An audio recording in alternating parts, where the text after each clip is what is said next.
You have acres and acres of homestead hauling right here. I hope you're happy, because I'm doing this for you. Not really. Diamond plate's heavy. The boat anchor's overbuilt. The flatbed should be solid.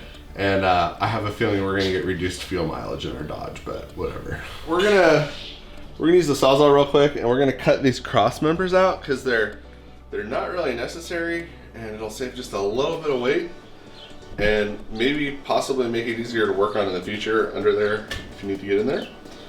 And it'll make it hopefully easier to finish too. So I'm gonna hop up there with a Sawzall and see if we can't do this.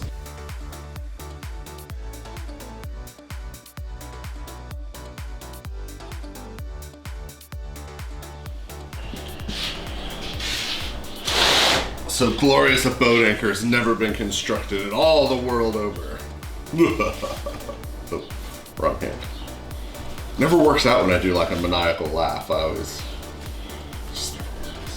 get to be a terrible like Dr. Evil.